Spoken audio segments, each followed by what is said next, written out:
If I told you that there are vineyards that are resistant to downy mildew and powdery mildew, would you believe it? Today I'm here in an experimental field with Renova to find out what they are and if they could be the future of viticulture.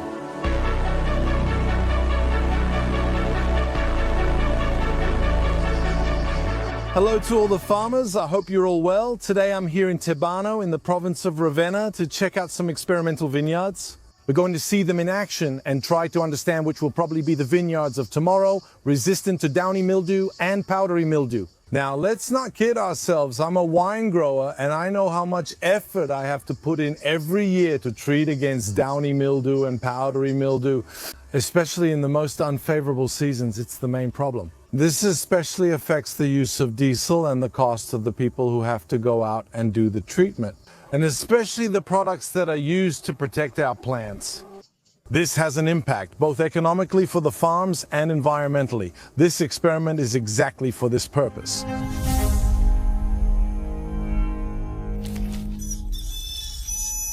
I'm about to go meet Pietro, who is responsible for the CO.VIRES project. One thing about Pietro is that he's not only an agronomist, but also an oenologist. This shows us the attention in this experiment also to the winemaking process and the final result. The CO.VIRES project is an experimental project aimed at evaluating the agronomic and oenological suitability of new grapevine varieties that are currently registered in the National Register of Grapevine Varieties. But they are not yet authorized for cultivation in Emilia-Romagna. Grapevine varieties developed to create new cultivars that match existing quality but offer greater tolerance to common vineyard fungal diseases, especially powdery mildew and downy mildew. The varieties we are monitoring in this project were mainly developed in regions with climates different from Emilia-Romagna, such as Friuli-Venezia Giulia and Trentino-Alto Adige. As a result, what we are doing here is checking that the agronomic suitability of these varieties is satisfactory. Even in a different soil and climate context like that of Emilia-Romagna, which is characterized, for example, by less frequent rainfall, hotter summers, and on the other hand, milder winters. So these varieties may have proven to be fully satisfactory in the areas where they were developed. But before being introduced in Emilia-Romagna, they must also be tested in our region.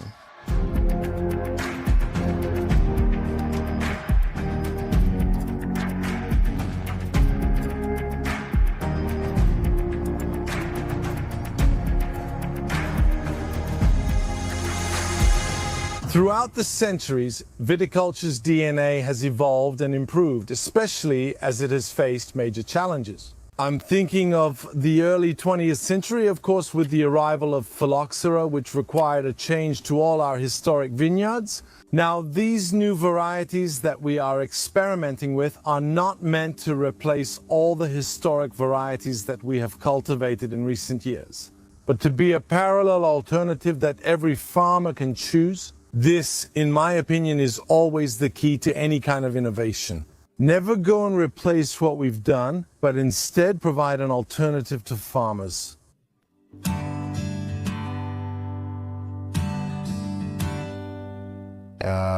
Over the years, Emilia-Romagna has played a pioneering role when it comes to authorizing the cultivation of varieties developed to reduce the use of fungicides, especially in vineyards.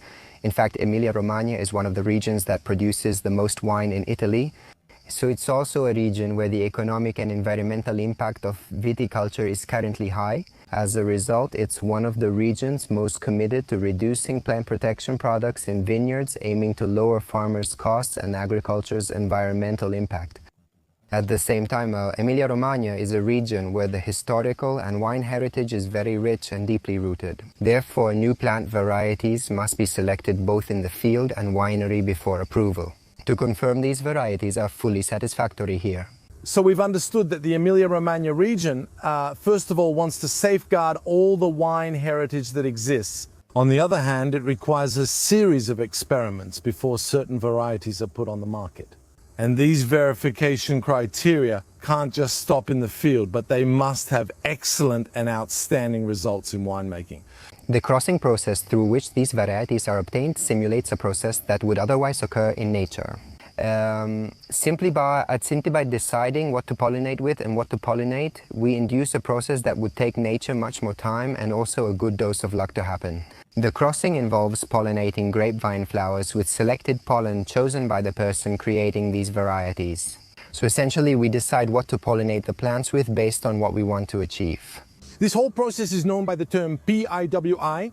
PIWI is a German acronym that in Italian means varieties resistant to fungal pathogens. It's an acronym created in Germany as the first resistant varieties in Europe came from there. And it aims to highlight exactly what is the main advantage of these varieties, the main reason why they were developed, which is therefore to reduce the need for fungicide treatments in the vineyard. The main fungal diseases that these varieties are resistant to are powdery mildew and downy mildew. These are diseases that reached Europe in the second half of the 19th century, coming from the American continent. Later on, also from the American continent, grapevine plants, specifically American ones, were imported, which showed an almost total resistance to these fungal pathogens. Enologically, they couldn't compare to wines from traditional varieties. However, their resistance led to their widespread use. Around the 1950s and 1960s, Europe was dotted with vineyards cultivated with the so-called American hybrids. So not only grapevines that were 100% American varieties, but also first-generation crosses. So these were crosses on which no selection had been made from the point of view of product quality. Selection had only been made regarding resistance. Unlike other varieties, those monitored in the VIORES project undergo not only selection for powdery and downy mildew tolerance, but also a much stricter selection process. Also regarding the grape and product quality, specifically to create wines as close as possible to traditional varieties. Another major difference from the hybrids common in Europe during the 1950s and 1960s is that within the DNA of the varieties we are monitoring as part of the VIRES project, the DNA coming from vines other than the wine grape historically cultivated in Europe is a truly minimal percentage. If in the 1960s it was 50%, they used to be called hybrids because they were half European and half American, but now they're called crosses. And these are 99% European wine grape. So we've understood exactly what PIWIs are. They're not GMOs. But they are an acceleration of what would happen in nature. Let's say a selected acceleration of what would happen in nature.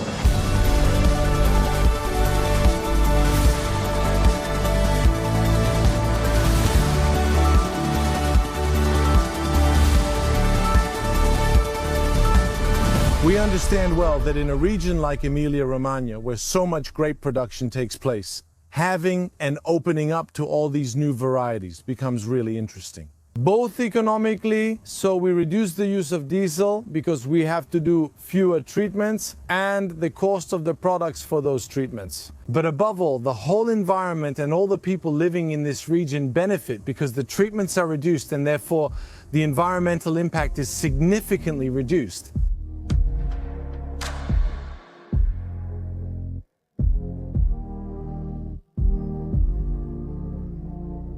We are at Astra Innovation and Development's Experimental Vineyard, the company providing access to its vineyards for the evaluation of the VIVAMII project varieties, which also aids in their winemaking. In this vineyard, what we are doing these days is monitoring the level of tolerance of the resistant or tolerant varieties, specifically against powdery mildew and downy mildew.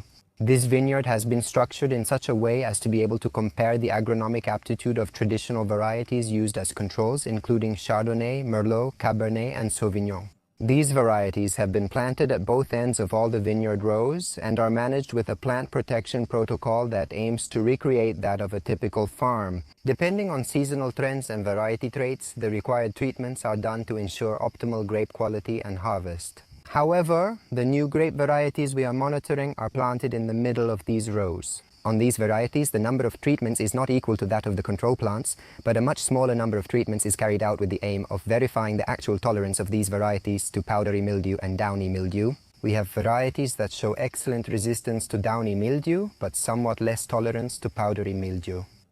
Some varieties, however, are highly tolerant to both diseases. The goal of this project is to obtain authorization for these varieties while also providing farmers with useful guidelines for optimal management of these varieties depending on the soil, climate and year, as well as the variety's tolerance, they decide what to plant.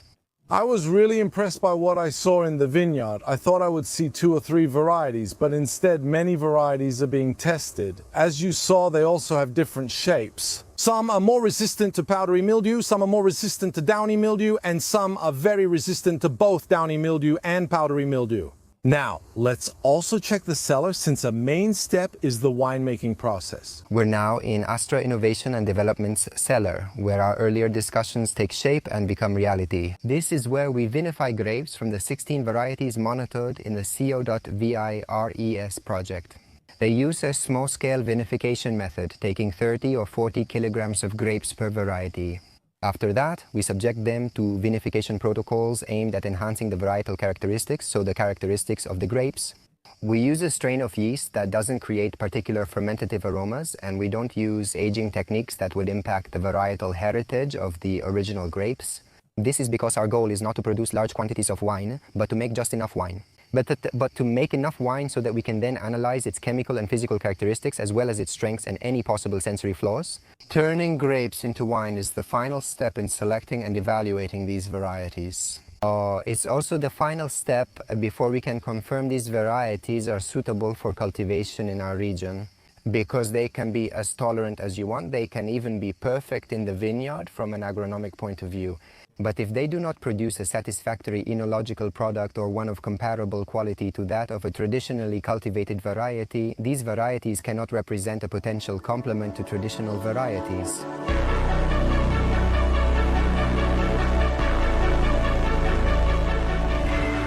So to sum up the journey we've taken together, we went to see a 360-degree experiment. It's very interesting to see how in Italy, before putting anything on the market, we try to understand if it can be a good solution both for farmers and for the environment. This attention then isn't given only to the field. So not just to making sure the vine is healthy, but we also look at the process in the winery.